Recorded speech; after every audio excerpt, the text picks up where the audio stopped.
Well, I just wanted to introduce you to my girls. These are my girls. Oh, yeah? They're my sweet ones.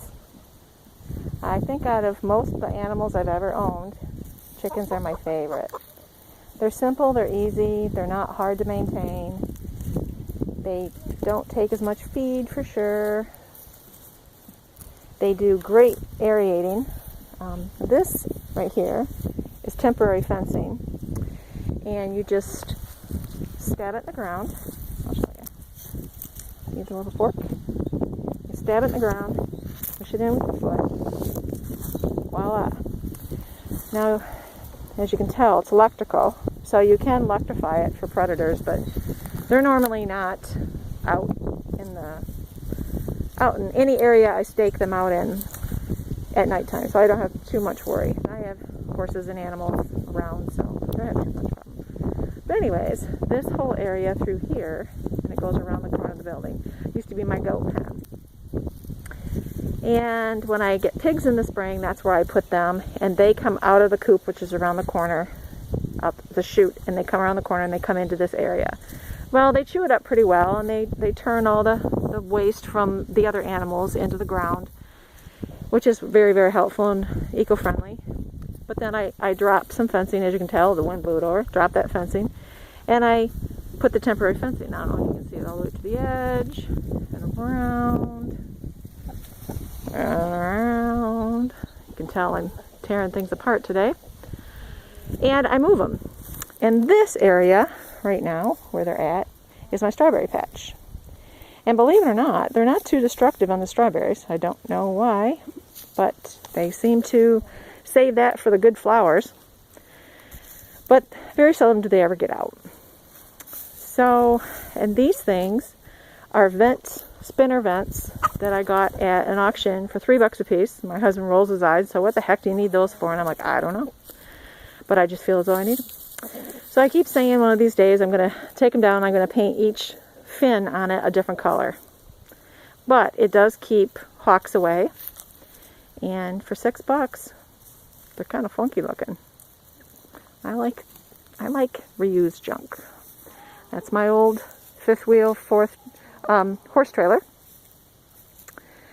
But anyways, I just wanted to give you a little peek to what I'm doing today in this unusual Michigan weather. And these are my raised gardens that we did last spring. So we're moving this huge plot of, sorry, that was kind of spinny, wasn't it? Sorry, spinning around. This huge plot of strawberry patch. It's a pretty good size. I have so many strawberries, I really didn't need them all, and I give them away and I put as much in the freezer as I need, and a lot of them were going to waste. And to tell you the truth, it was a lot harder on my back to maintain when they got that big of a patch. So, I'm trying it in some gardens. And all these garden boxes here, we went to an auction and there was a big trailer of old wood. So we bought that for $30, built these boxes. I don't know if you can see, but the top of our horse barn / lean-to over there, I don't know how to, I'm doing this on my phone. And as you will notice, I will get better at this technology, but for now, I got stuff to do. Anyways, see how it's all wooden? I don't know if you can see that or not. But it's all wooden up there, and that's our steel cutouts of running horses. But anyways, we had enough to do inside and the whole top part. And it's just amazing how much wood was on that trailer. So these were kind of the junky pieces. And so I cut them up, screwed them together, and threw some old paint on them, and they're holding up pretty well. Anyways, we're having very unusual warm weather for November here in Michigan, especially northern area. But I'm grateful. So I'm hoping to get all these strawberries done.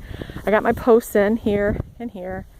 And this is my wire that I will string 2 wires, across there, so my raspberries will grow up and have something to hang over. And then the next box over here are blueberries and blackberries. Those just went in this year. They'll get probably bigger than I want. But I did get the dwarf size, but we'll see. I put a lot of poo on everything, which is awesome for my goats, chickens, horses, dogs. Well, not dogs, but pigs. Well, not really pigs. Well, yeah, a little bit of pig. Because we put them out in paddocks out in the woods. And all of this, I don't know if you can see how dense the forest is, but we're encompassed by 250 acres of state land around our property. And it's really dense. So I didn't have any pasture for the horses. So every year, when we take orders for pigs, we start them in that little barn, so they're nice and warm. And then we move them out to the yard, and then we move them out to paddocks. And I have the same electrical fencing, temporary electrical fencing that we put in 100 by 150, and once they dig that down and they do what pigs are supposed to do, we move them to the next section. So they're happy as pigs in a blanket. No pun intended. And they eat away at the underbrush, and then we go through and thin out the trees the way we want them, like it is over there on top of the hill area, and put more pasture out for the horses. One of these years I'm going to do cattle, I say. Before I die, I'm going to look out into some kind of pasture area that I own, and I am going to see cattle. That is my bucket list. This is I have alfalfa in there that I take to the horses. That's as far as it got because it was too heavy, and my husband yelled at me, "Put that down, you crazy woman." Anyways, but it's been extremely windy here and extremely unusually sunny and warm the last few days, so I'll take it. Anyways, just kind of wanted to clue you in on the changes that's going on around here, and I hope you're having a blessed day and getting outside. And even if you just move some flower pots around or just sit out in the sun, I hope you enjoy yourself. And don't forget, you're never too old to have a great childhood.